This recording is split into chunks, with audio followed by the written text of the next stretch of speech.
right, guys, we got another one. We're here in Old Radford High School. And Coach, thanks for joining us on Sweat Equity Stories, where we're all about the grind, the work, and the passion behind success. And can you tell us some of your accomplishments so far? I mean, can you tell everybody who you are, your name, and your accomplishments so far? How you doing? I'm Coach Ray, Old Radford basketball coach. Been around a long time. Won a couple of Coach of the Year awards. I think I got like 7 of those. Since I've been at Old Radford, I think our record is 92-20. I think. Wow. Most of those came in the first year, so. so, as far as then, just walk us through, walk us through some of your accomplishments, also as a player. I went to McKenzie High School as a player. Started on varsity as a 9th grader. I was All-City All-State 3 years. I went from there. I went to Nebraska. And then I came home and I finished up at Eastern Michigan with my degree. Oh wow. Okay. So if I was to walk into your practice right now and I was to ask some of your players right now or over the years to describe you in one word, what would they say? Intense. I think that'll be the first word they say. Might be some couple of things after that, but intense would be the main one. So tell us why would they say intense? Give us some reasons. Give us a practice visual of why they will say coach is very intense. Main thing is if you don't check, you don't play. And I think that you have to have intensity in practice. I think you gotta be emotional, and sometimes you got to get after it, and a lot of guys don't like that. So sometimes it come off the wrong way. Even when you playing guys, they take that as arrogant or take that as this, you might be a little tough or rough around the edges, but I just think you got to play basketball that way. So is that the way you coach too? Are you coaching with a lot of passion? Are you just or what's your coaching style? I'm a player's coach. I'm the type of coach that'll tell you, like, go out there and let that guy know who you is. I'm a rah-rah guy, but I also get on you. And the only thing I really get on my kids about is defense. You shoot and hit the side of the backboard, I ain't gonna say nothing. But defense is the only thing that I really get on you about. Because that's something that you can control. Is there a reason why? Is there a reason why you just preach defense and just saying, like, give me a reason why that you do that? Because defense travels. You can have some days where you be the best shooter in the world, you just ain't hitting shots. But defensively, you can always control that. And you mean travels? You mean travels around to is like that's contagious to the group? No, I mean travel. Like when we go to another gym or another state or whatever, defense travels. So like I said, you can have some days offensively where things not going well, but defense can change that game and win it for you. Coach, okay, good job. So you say your coaching style. Who is your coaching style like as far as maybe in the NBA or maybe in college? College, I'm a UNLV guy. I'm a Jerry Tarkanian guy. I'm like, I want to check, I want to press, I want to play man to man. I want to get it down the floor in 4 seconds and try to get the best shot we can. Love to hear that, Coach. Okay. So who were some of your favorite NBA players growing up? Isaiah Thomas, Kobe Bryant, Michael Jordan. Those are my 3. And then and Elijah Wan. Anybody else you could just put in there, but those guys is my main guys. Now I'm sure that you're still a student of the game today. What's some of those guys who you like today? I like the Shea guy at Oklahoma. I like the kid at Minnesota, Anthony Edwards. I like Jason Tatum. And still Steph. Come on now, can't go wrong with that. So, who are some of those high school matchups? Some of your coaching fraternity brothers, who you finna get some of this work in. Guys, strap your shit up. These guys finna bring it because I know this coach and I know what he implemented in this program and I know what he gonna implement. Who are some of those coaches or high school matchups that you look like that's not your rivals, but some of those coaches who not look up to, but just know that this finna be one of them fucking games, guys. Waddell at Warren Lincoln, George Ward at King, Arnett Jordan, and Scott, that used to be at Michigan Collegiate. He back in our league now at Chandler Park now, so he one of them guys that's gonna get his team going. And it's a couple other, but those 4 kind of stick out for me. Anytime I see George Ward or Waddell, I kind of know it's like that today. Come on now. So take us back. What did you grow up, and what was life like? Like I'm loving this energy in here too. It's like when the kids is training, like oh my God, like I'd have been to some gyms where it's not even as loud, and it's not even a full set of kids here training and working out on by themselves. By the way, that you know, like just like that type of energy. Like, is that how your practices are as far as in like, do you demand energy as far as in talking and as far as in just giving off positive energy? Yeah, if you don't talk, we run. Even when a guy get a shot, if you're not saying good shot to one of your teammates, we run. So like definitely communication is big. Like we've been stressing that since last year. Like really been on that. Just being each other cheerleaders. Got to, cause we all we got. Come on now, we all we got. Okay, so yeah, so like take us back to where you grew up and like what was like for you as a kid. I'm a Finko guy. I grew up on 4-1. I love where I came from, but it was rough. Seen a lot, but the goal was to get off of Finko. As much as I love it, the goal was to get off of it. I got a lot of friends that still around over there, but you know, my neighborhood was tough. Like, you know, it was get your lunch money took if you wasn't that type of guy. So, but it made me who I am. So I wouldn't take it back for nothing. As far as how was your parents? Was your parents, did you have strict parents, or how is it as far as growing up with your family? I grew up with a mom and dad. And, you know, we used to have to come in on when the street lights came on. Like that was our automatic. When them street lights hit, you knew it was time to run home. At that time, I just couldn't stand it. Like why we always got to come home. But as I got older, I realized what they was doing, and I'm appreciative of that. So you think like some of those like that foundation is pretty much molded you as far as in your career, and like just molded you to the person that you are now? Without question, it was just the discipline of it. Like I knew as soon as it came on, it was time to go. I don't care if we was playing baseball or football in the middle of the street. We got a good game going. Wasn't no more plays. It was time to get to trucking. So it helped me in the long run as far as being disciplined too. And did you hear what you just said? Like I also talked to Benny White, and he was telling me about playing baseball and just playing outside in general. And I'll ask another coach, do you think stuff like that will come back? Nah, I don't think so. We used to play at the park. Kids don't play outside no more. There's too much other stuff they want to do, like video games and Instagram and all that stuff. As with the rec centers and all that, that saved a lot of our lives coming up.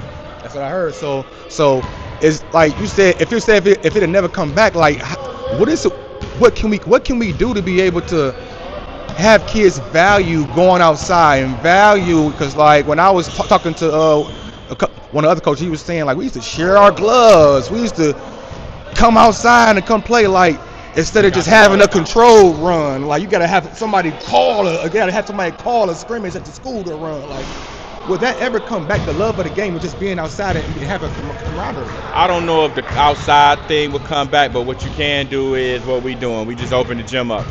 You know, anybody that want to work out or you know they want to be trained, and we don't charge guys and none of that. Just come up here, and as long as you want to come in, I have no problem opening up the doors. That's the best way to do it. They're not gonna play outside no more, but if you can get them to come in here for 4 hours or 3-4 hours, then you did your job. I love that. Open up your doors, coaches. Open up your doors. So, who or what first introduced you to the game of basketball? Actually, my grandma did. I was 4 years old, and I think we was watching. I think it was the Pistons. I think no, it was Dr. J actually. And then she the one put the basketball and the football in my hand. I was 4 years old, and then I got hooked on it. Oh wow, your grandma. That's a story. So when you were young, like, did you have a coach or a mentor who left a big impression on you?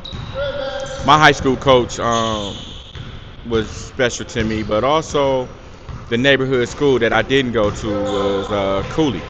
I used to go up to Cooley when I was in middle school. That's where I first seen G. Ward at. And I used to work out up there. but at the last minute I ended up going to Mackenzie. And Coach Kelso over the years was somebody I would talk to and was kind of like a mentor. I still talk to him every now and then to this day. Okay. So, what did hard work mean to you back then compared to what it means to you now? That's the only thing I know. Wasn't nothing given to me. And I don't believe in this era anything's given to you, especially if you're trying to be good. You know, they're not giving out scholarships no more to kids. So I'm telling them, if you ain't working hard, you might as well just not even play. Pack that shit up. They just pack it up. That transfer portal changed the whole game. You got college coaches even saying now that they're not recruiting high school kids no more. But you still can go to a junior college or something like that and then still have eligibility, right? Right. But what I mean by that is I'm saying it's a few that still recruit high school kids. They make, most of them going prep now, but what I'm saying, it ain't like it was back in the day where they recruiting transfers. They was recruiting these high school kids. Now they recruiting transfers. So that's what I mean by that. Like, for every 10 kids that's high school kids, they might get 2 of them that's getting recruited. And, it wasn't like that before. So, I mean, you got to be special. You got to be putting in that hard work. You got to stay in the gym because you're not just playing against kids from Detroit.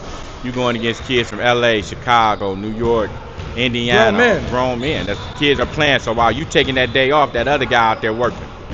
And they always say, like, some of these, like a freshman may just want it, but like, the more they get older, the more they feel like their chances are being slim, and like the more harder that they play. So they got to come with that same intensity now. All the time. Like, again, you got to figure, every day you should be getting better. One thing about this game, you don't stay the same. You either get better or you worse. So you take 3 or 4 days off, you're not getting better. That means you're getting worse. So if anytime you're not in here, just look at it like somebody else is out there trying to take your scholarship or take your job. Talk to him, coach. Okay, so walk us through your own playing career. Like, what was your style like on the court? I was a scoring guard. It depends on the team I was on. If I had guys that could go, then I was more of a passer. But a lot of times I was scoring the basketball. I averaged like 20 points a game for 3 years in high school. But I had to on those teams. My senior year, we was real good, and I kind of think I dropped to maybe 21 at that point. But I had a good team at that time. I had guys I can give it to. Okay, so do you remember a moment that tests your grit as a player? And then also, you can give me one as a coach. I think it was the district championship game against Cooley.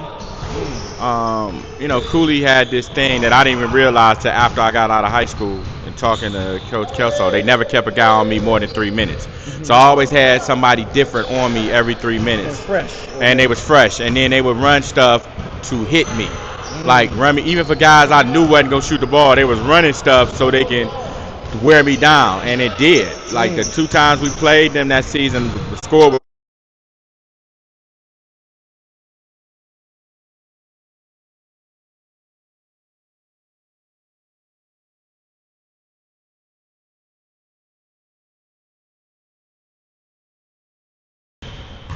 All right, sorry about that, coach. So, do you know where we left off at, or I think he was talking. I think we was talking about the game against Cooley. Yep. Talking about your grit as a player. Yep.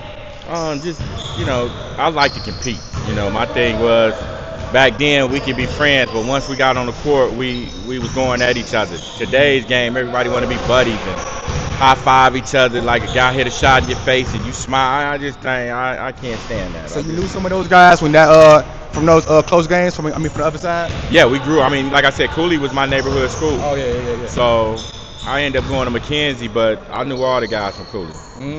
So they put on 3 on you. So like you was the man over there like that? Yeah. To have somebody key in on the guy and say I'm gonna put all my guys on him, we gonna wear him down like that. You got to be one of the guys they gonna key in. I think I was pretty good back then. Okay. So if we were to look at some of your old footage, will we see hustle, flash, leadership, or will we see all 3? All 3. All 3. I just built myself on playing tough. Like I felt like if I was hurt and played, I thought I was Isaiah Thomas. Limping, I had to play. So, back then it was big on that. If you can walk, you can play.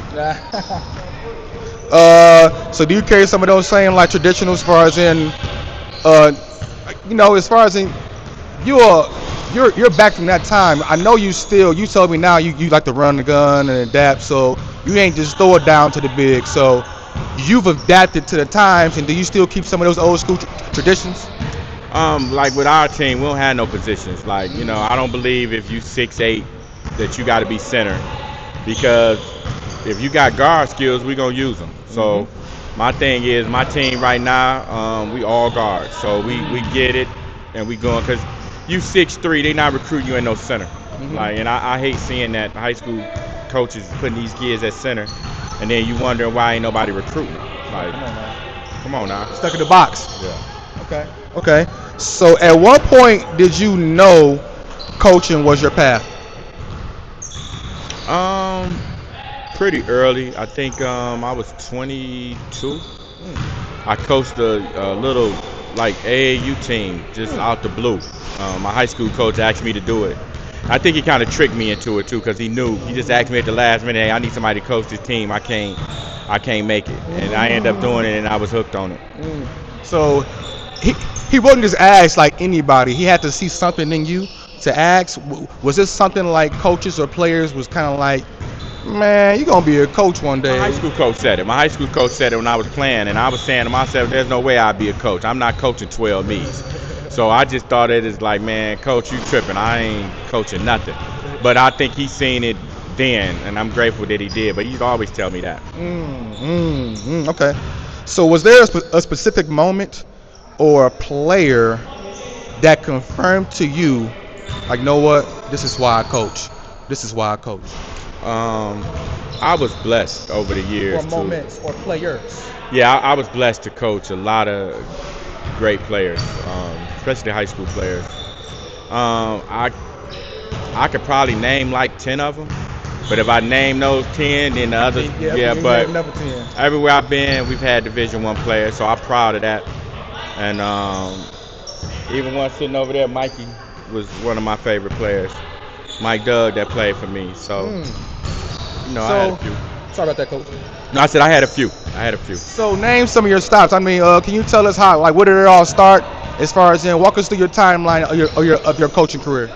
So they call me Larry Brown because I done had a few stops. I started at McKenzie, and then I went to Denby. You said AAU team. What was the AAU team that you coached first? The Michigan Wolves. The Michigan Wolves are the first team I coached, and it was a bunch of McKenzie guys on there. So I went back home. I started coaching at McKenzie, and then I went to Denby.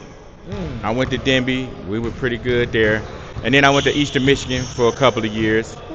Then I came back and went to Finney, so I coached against Finney and Denby in the rivalry. I don't think that'll ever be done again. And then I went to Community, and we was good there.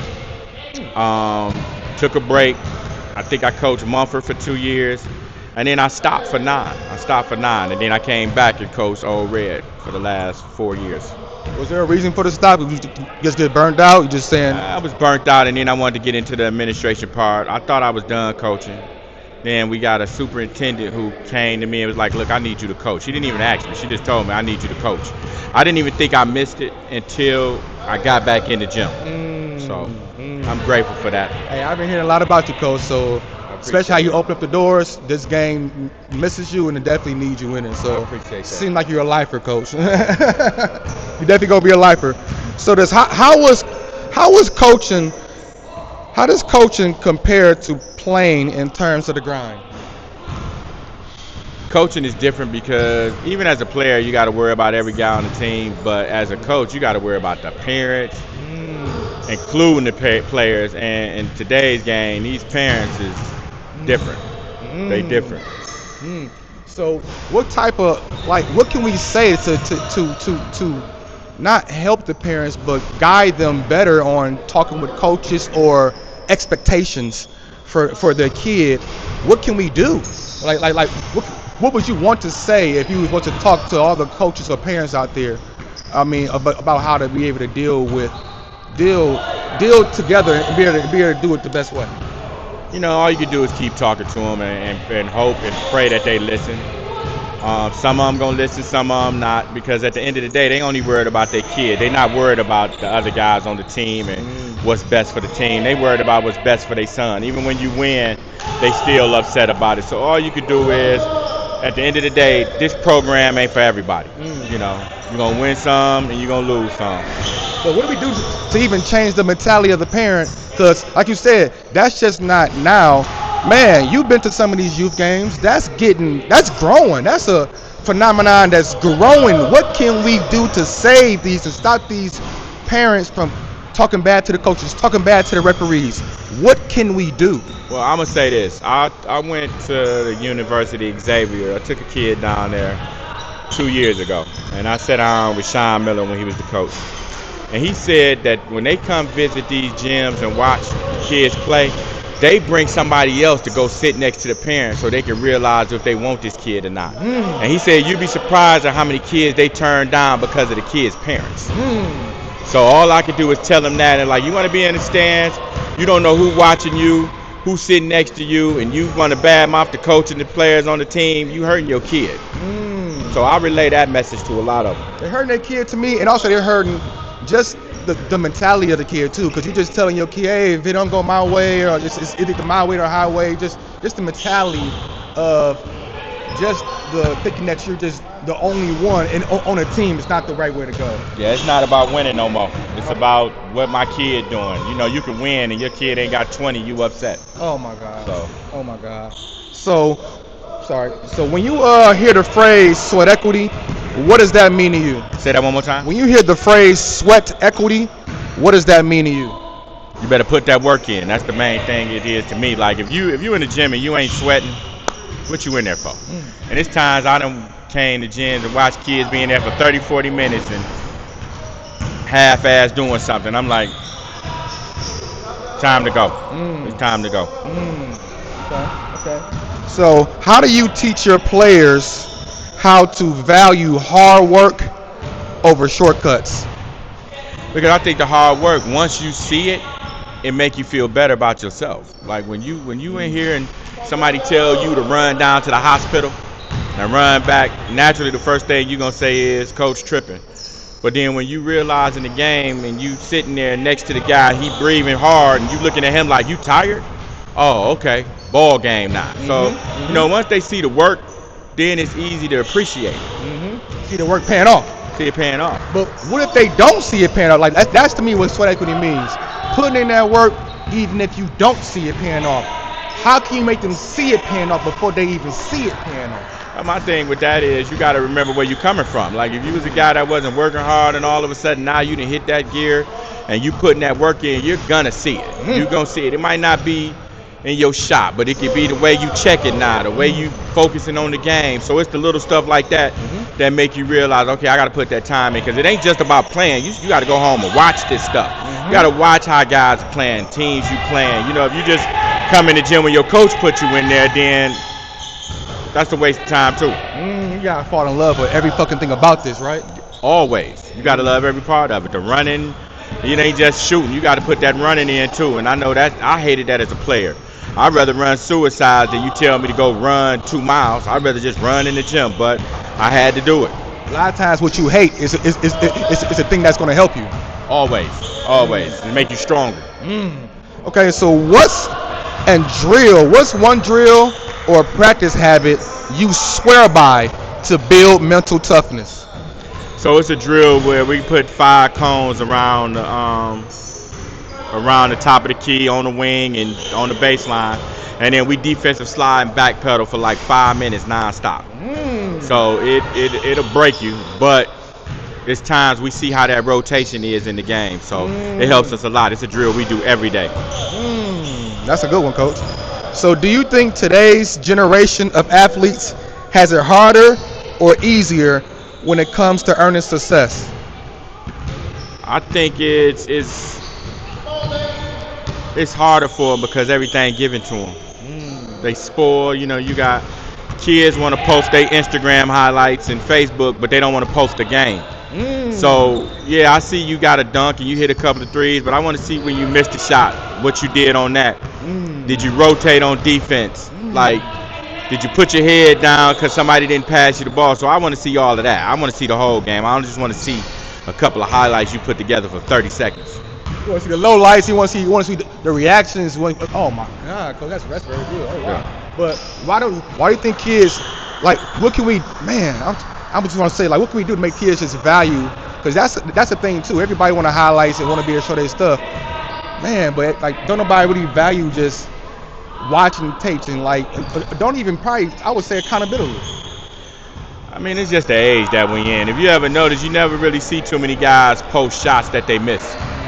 See, I want to see the whole thing. I want to see if you shot 10 shots. Yeah, you might made 7, but I want to see them 3 misses. I want to see you smack yourself on the hand, be like, let's go, and stay focused on that. So I want to see the bad stuff too.